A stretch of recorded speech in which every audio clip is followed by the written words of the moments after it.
আসসালামু আলাইকুম, সবাই কেমন আছেন? আশা করি সবাই ভালো আছেন। আলহামদুলিল্লাহ, আপনাদের দোয়ায় আমিও ভালো আছি। আমি রানী চলে আসলাম নতুন একটা ভিডিও নিয়ে। তো সকাল সকাল উঠে মেয়েকে নাস্তা তৈরি করে দিতেছি।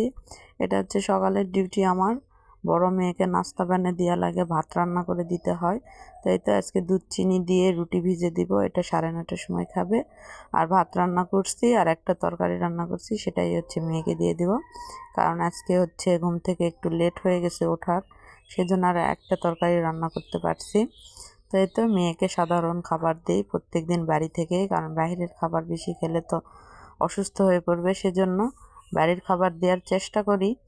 কারণ বাইরের খাবার খেলে তেল মশলা বেশি, ওর মানে পেটে সহ্য হয় না, সেজন্য আর কি বাড়ির খাবারই দেওয়ার চেষ্টা করি। এই তো ভাত তরকারি রান্না করা শেষ, রান্না করে দিলাম, খাবে। শুধু একটাই একটু রান্না করছি, তো চলে গেল। তারপরে আমি হচ্ছে দুপুরের রান্নাটা শেষ করে নেব। এখানে ডাল, লাউ, আর এটা হচ্ছে লায়ের চোষা। লায়ের চোষাটা হচ্ছে ভাজি করব এরকম করে ঝুরি ঝুরি করে। আর এই হচ্ছে ডাউল দিয়ে আর ওই লাউ দিয়ে রান্না করব। এই রান্নাটা শিখছি আমি আপুর কাছ থেকে।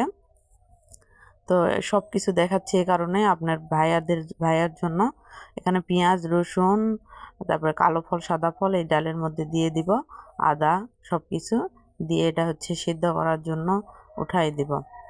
আর এখানে হচ্ছে বাগার দিব, সেই জন্য পেঁয়াজ, রসুন, মরিচ কেটে রেখেছি। আর এটা হচ্ছে ওই ভাজবো, মানে চোচাটা ভাজবো দেখে পেঁয়াজ, রসুন, মরিচ কেটে নিয়েছি।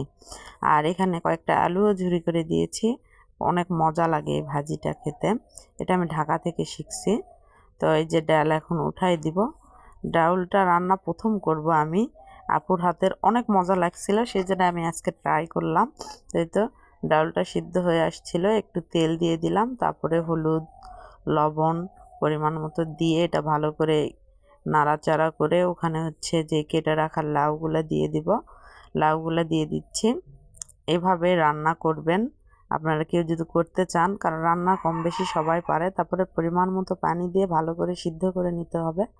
এই তো আমার সিদ্ধ হয়ে গেছে, এখন আমি বাগার দিয়ে নিব পেঁয়াজ, মরিচ যেগুলো কেটে রেখেছিলাম। আর এই যে পরিমাণ মতো তেল দিয়ে দিলাম। আর এটাকে আপনারা সবাই বলেন পাঁচফোড়ন, কিন্তু আমাদের নওগাঁর মানুষরা বলে হচ্ছে ডাল সম্বারা। সেটা দিয়ে আমরা বাগার দিয়ে দিব, আপনারা বাগার বলেন, আমরা তেলানি বলি। তো এই তো তেলানি দেওয়া শেষ।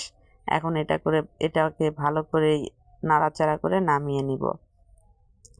তারপরে এখানে হচ্ছে চোষা ভাজির জন্য পরিমাণ মতো তেল দিয়ে দিলাম, পেঁয়াজ, রসুন আর গোটা জিরা দিয়ে দিলাম। গোটা জিরা দিলে অনেক স্বাদ আসে। তারপর লবণ, মরিচ পরিমাণ মতো দিলাম। তারপরে এখানে লাইট চোচাগুলো দিয়ে দিলাম। এই তো ভাজি শেষের দিকে। আপনারা সবাই ভালো থাকবেন, সুস্থ থাকবেন। আমার চ্যানেলটা অবশ্যই সাবস্ক্রাইব করে দিবেন। আল্লাহ হাফেজ।